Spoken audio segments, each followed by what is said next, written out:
अस्सलाम वालेकुम, मैं हूं इमरान वसीम। नाज़रीन, आज 28 जून है, दिन है मंगल का और साल 2022। नाज़रीन, तहरीक इंसाफ ने हमज़ा शबाशिब की वज़ारत आला और वज़ारत आला के इलेक्शन के ख़िलाफ़ जो लाहौर हाई कोर्ट में मुकदमा दायर कर रखा है, ये नाज़रीन वज़ारत आला के ख़िलाफ़ जो तहरीक इंसाफ का मुकदमा है, मामला है, ये दिलचस्प मरहले में दाखिल हो गया है। आज नाज़रीन लाहौर हाई कोर्ट ने तहरीक इंसाफ की हमज़ा शबाशिब के ख़िलाफ़ दरख्वास्त पर समाअत करते हुए इस बात का इंदिया दिया है कि क्यों ना पंजाब की वज़ारत आला के लिए नया इलेक्शन करवाया जाए। लाहौर हाई कोर्ट में होने वाली इस अहम समाअत का अहवाल आप नाज़रीन के साथ शेयर करेंगे और ये मामला किस करवट बैठेगा, इस पर भी आप नाज़रीन के साथ डिस्कस करेंगे। लेकिन इससे पहले हमारी आज की जो दीगर 3 अहम ख़बरें हैं,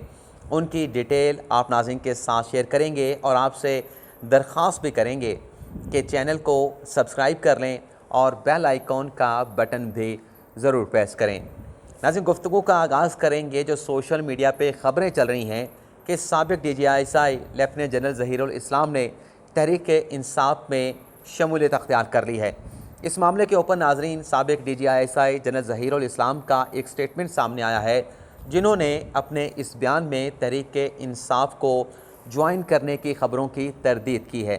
जनरल ज़हीरुल इस्लाम का जो मौक़िफ़ नाज़रीन सामने आया है, उसमें यह कहा गया है कि ताहाल उन्होंने तहरीक इंसाफ को ज्वाइन नहीं किया, तहरीक इंसाफ में शमूलियत अख्तियार नहीं की, लेकिन मुस्तक़बिल में क्या होता है, वो तहरीक इंसाफ को ज्वाइन करते हैं, ज्वाइन नहीं करते। इस हवाले से ज़हीरुल इस्लाम साहब ने कहा है कि वो फ़िलहाल कुछ नहीं कह सकते। और जो सोशल मीडिया पे ख़बरें चली हैं, उनसे मुतल्लिक़ जनरल साहब का ये कहना है, साबिक़ DGI का ये कहना है कि PP7 में जो ज़िमनी इलेक्शन हो रहा है, इस हवाले से उनके घर में जो इलाके के बासर लोग हैं, उनका एक इजलास हुआ, जिसमें उनकी बरादरी की तरफ से, यानी जो जनरल ज़हीरुल इस्लाम की बरादरी है, उनकी तरफ से ये कहा गया और ये फ़ैसला किया गया कि हमें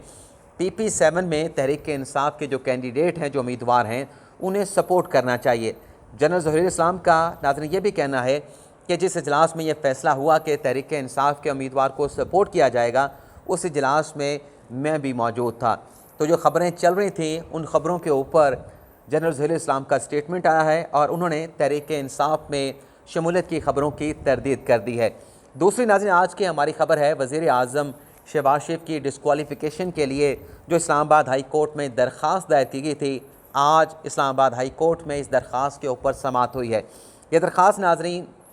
एक मारूफ वकील हैं इकराम चौधरी, उनकी जानिब से इस्लामाबाद हाई कोर्ट में दायर की गई, जिसमें मुद्दा ये लिया गया, नुक्ता ये अदालत के सामने उठाया गया कि जो शहबाज साहब लंदन गए, वहाँ पर जाकर उन्होंने नवाज शरीफ और इसहाक डार के साथ मुलाकात की। दरख्वास्त गुजार का ये कहना है कि क्योंकि दोनों जो नवाज शरीफ हैं, इसहाक डार हैं, मफरूर हैं, उन्हें अदालत की जानिब से इश्तिहारी करार दिया गया है, तो उन दोनों इश्तिहारियों के साथ मफरूर मुल्ज़मान के साथ मुलाकात करके वज़ीर आज़म शहबाज शरीफ ने अपने हलफ की खिलाफ वर्जी की है और इस बुनियाद के ऊपर शहबाज शरीफ साहब को वज़ारत उज़्मा से डिस्क्वालीफाई किया जाए। तो आज लाहौर हाई कोर्ट में इस दरख्वास्त पर समाअत के बाद चीफ़ जस्टिस अतहर मिनल्ला, जिन्होंने इस मुकदमे की समाअत की है, दरख्वास्त के ऊपर फ़ैसला महफूज कर लिया है। अब देखते हैं कि इस्लामाबाद हाई कोर्ट इस दरख्वास्त पर फ़ैसला जो है वो कब जारी करती है, कब जो फ़ैसला जो है वो अदालत की जानिब से सुनाया जाता है। तीसरी नाज़रीन, हमारी ख़बर जस्टिस काजी फ़ैसल साहब से मुतल्लिक़ है। गुज़िश्ता रोज़ के व्लॉग में हमने आपके साथ एक ख़बर शेयर की थी कि जो जजेस तकर्री का जुडिशल कमीशन का chief justice of Pakistan उमरता Bandial साहब ने इजलास बुलाया है, जो कि एक 28 जून को होना है, यानी आज होना है, और दूसरा 29 जून को होना है। नाज़रीन, जो 28 जून का आज का इजलास है, इस इजलास में सिंध हाई कोर्ट में जजेस की तैनातों के हवाले से 7 नामों पर गौर किया जाएगा, जिसमें 2 डिस्ट्रिक्ट एंड सेशन जजेस हैं और 5 जो है वो वकला के नाम जो है सिंध हाई कोर्ट के चीफ़ जस्टिस की जानिब से जुडिशल कमीशन को भिजवाए गए हैं। तो इस इजलास से मुतल्लिक़ जस्टिस काजी फ़ैसल ने chief justice of Pakistan उमरता Bandial साहब को ख़त लिखा। एक तो इस ख़त में जुडिशल कमीशन के जो इजलास बुलाया गया उस पर जो है वो तशवीश का इज़हार किया गया, तहफ़्फ़ुज़ात का इज़हार किया गया, और फिर जस्टिस काजी फ़ैसल ने यह कहा कि क्योंकि ये छुट्टियों में समर वेकेशन में इजलास बुलाए गए हैं और ये कोई ज़रूरी नहीं था कि समर वेकेशन में इजलास बुलाए जाते, तो जस्टिस काजी फ़ैसल ने अपने इस ख़त में चीफ़ जस्टिस से मुतालबा किया कि एक सूरत तो ये है कि इन दोनों इजलासों को मुलतवी कर दिया जाए, लेकिन अगर नागुज़ीर है इजलास बुलाना और सिंध हाई कोर्ट में, लाहौर हाई कोर्ट में जजेस की तैनाती करना, तो फिर मुझे वीडियो लिंक के ज़रिए इस इजलास में शिरकत के लिए फैसिलिटेट किया जाए, सहूलत फराम की जाए। तो नाज़रीन, जस्टिस काजी फ़ाइज़ साहब के इस ख़त के बाद फर्दर पेशरफ्त ये हुई है कि आज जो इजलास होने जा रहा है, अच्छा यहाँ पे एक और ख़बर भी आपके साथ शेयर कर लें कि जो chief justice of Pakistan उमरता Bandial साहब हैं, जो जजेस तकर्री के जुडिशल कमीशन के चेयरमैन हैं, प्रेसिडेंट हैं, वो अलील हैं, लेकिन अलालत के बावजूद वीडियो लिंक के ज़रिए जस्टिस उमरता बंदयाल इस इजलास में शरीक होंगे। और जस्टिस उमरता बंदयाल के साथ साथ जो ख़त जस्टिस काजी फ़ाइज़ ने लिखा, उस ख़त पर भी नाज़रीन पेशरफ्त ये हुई है कि जस्टिस काजी फ़ाइज़ को भी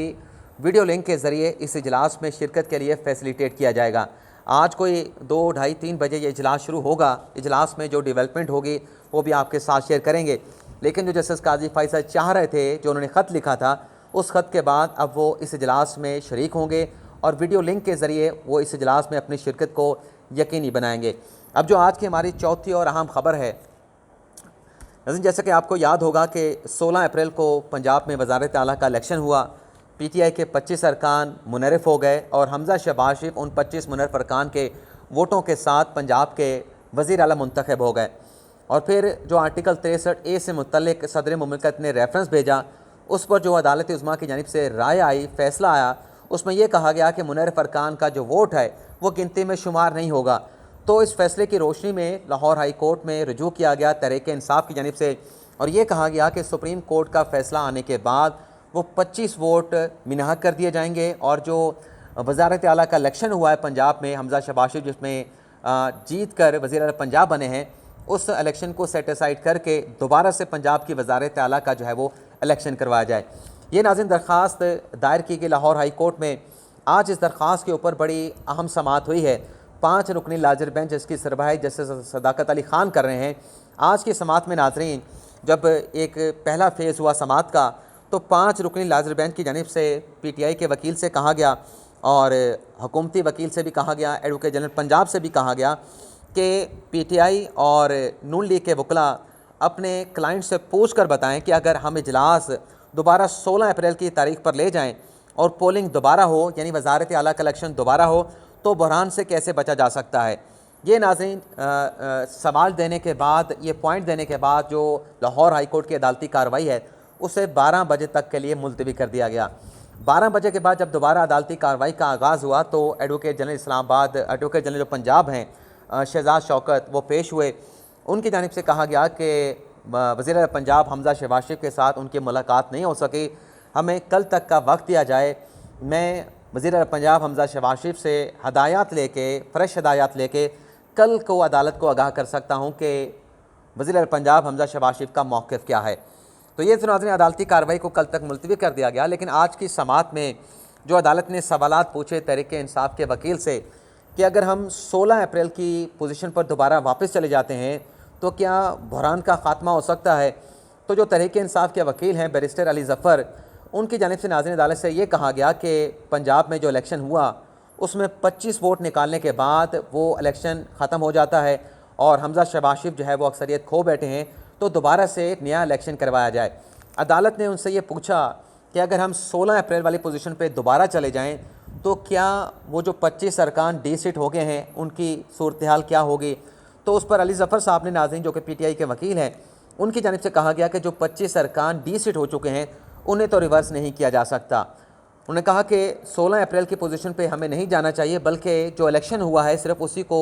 सेटिसाइड कर दिया जाए। और जो लाहौर हाई कोर्ट ने चंद रोज़ पहले हुक्म दिया है कि हमारे जो 5 रिज़र्व सीटों के उम्मीदवार हैं उनका नोटिफिकेशन जारी किया जाए, सिर्फ वो जो नए 5 अरकान सूबाई असम्बली आएंगे मखसूस नशिस्तों पर जिनका इलेक्शन कमीशन नोटिफिकेशन जारी करेगा, वो सिर्फ इलेक्शन में हिस्सा ले सकते हैं। जो 20 अरकान डी-सीट हुए, 25 अपना डी-सीट हुए, 5 पे इलेक्शन हो जाएगा, 5 सामने आ जाएंगे, तो बाकी के जो 20 हैं उनकी सूरत हाल को रिवर्स नहीं किया जा सकता क्योंकि इलेक्शन कमीशन का फ़ैसला आ चुका है। और फिर उन्होंने ये भी कहा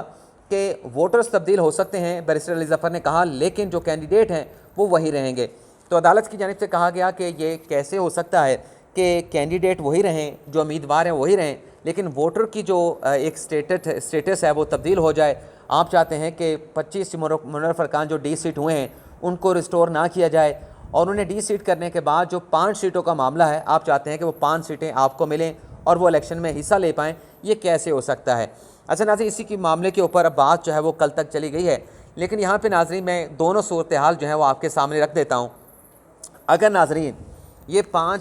16 अप्रैल वाली सूरत हाल, जैसे कि तहरीक इंसाफ चाह रही है कि बहाल ना हो, अगर 16 अप्रैल वाली सूरत हाल बहाल ना भी हो और 5 जो अरकान जो रिज़र्व सीटों के हैं उनके नोटिफिकेशन भी इलेक्शन कमीशन जारी कर देता है, तो तब भी जो PTI का नंबर बनता है, इस वक्त 182 उनके अरकान थे, 25 निकालने के बाद बाकी 158 बच गए, 5 उसमें मखसूस नशिस्तों के भी शामिल कर लें तो ये नंबर 163 बन जाता है। दूसरी जानिब नाज़रीन जो हुक्मरान इत्तेहाद का नंबर है, जो हमज़ा शहबाज शरीफ का नंबर है, वो नाज़रीन 177 का है, क्योंकि 165 PTI के 165 जो हैं वो नून लीग के अपने अरकान हैं, इसमें 7 जो हैं वो हैं उनके पाकिस्तान पीपल्स पार्टी के, 4 इसमें राह हक के शामिल हैं, एक और मेंबर है, तो ये 177 बन जाता है। और ये 177 उन 4 अरकान को जो कि नाराज़ अरकान थे मुसम्मिक नवाज़ के, उन्हें शामिल करने के बाद ये नंबर बनता है। तो ये जो डिफरेंस आपको नज़र आ रहा है, 163 जो हैं वो इनके हैं PTI के, 177 जो हैं वो इनके हैं मुसम्मिक नवाज़ के और दीगर इत्तेहादियों के, तो यहाँ पे 14 नंबरों का फ़र्क है। और जहाँ तक बात है काफ लीग के 10 वोटर्स की, तो वो भी जो मामला है 10 वोटों का, वो मशकूक इसलिए है क्योंकि एक चौधरी बरादरान में इख्तलाफात मौजूद हैं, और जो काफ लीग के नाज़रीन सरबराह हैं वो चौधरी शुजात हुसैन हैं। तो चौधरी शुजात हुसैन जो डायरेक्शन पास ऑन करेंगे अपने अरकान को पार्लिमानी लीडर के ज़रिए, उन्हें ओबे करना भी फिर जो है वो उन अरकान के लिए लाजमी होगा, और अगर ओबे नहीं करेंगे तो उनके वोट गिनती में शुमार नहीं होंगे, क्योंकि पार्टी के हेड जो हैं वो चौधरी शुजात हुसैन है। तो ये मामला 10 वोटों का भी लटका हुआ है, क्योंकि अभी ये नहीं कहा जा सकता कि ये तहरीक इंसाफ के साथ जाएंगे या फिर मुसम्मिक नवाज़ के हुक्मरान इत्तेहाद के साथ जाएंगे। लेकिन अगर साथ भी चले जाएँ, ये 10 के 10 वोट साथ भी चले जाएँ, तो तब भी जो PTI का नंबर बनता है इत्तेहादियों का मिला के वो 173 बनता है, और जो नून लीग का फिगर बनता है वो 177, यानी 4 वोटों की बरतरी हासिल है। और आज के समात में अदालत ने यह भी कहा है कि अगर हम दोबारा इलेक्शन करवाने का हुक्म देते हैं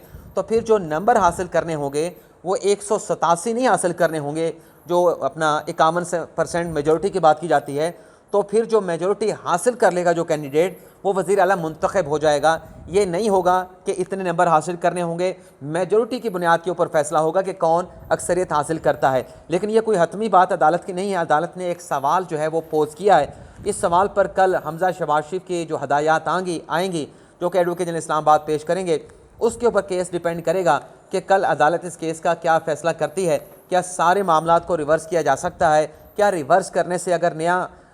वज़ारत आला का इलेक्शन हो तो क्या पंजाब में बहरान ख़त्म हो सकता है? इन सारी चीज़ों का, सारे कानूनी पॉइंट्स का जायज़ा लेकर अदालत ने किसी नतीजे पे पहुंचना है। लेकिन अदालत ने ये ज़रूर कहा है, जो बेंच के सरबराह हैं जैसे सदाकत अली ख़ान, कि किसी दबाव के बगैर इस केस का फ़ैसला किया जाएगा। तो ये नाज़रीन आज का हमारा व्लॉग, आपसे इजाज़त चाहते हैं। अल्लाह ताला हम सब का हामी नासिर हो, दुआ में याद रखिएगा। अल्लाह हाफ़िज़।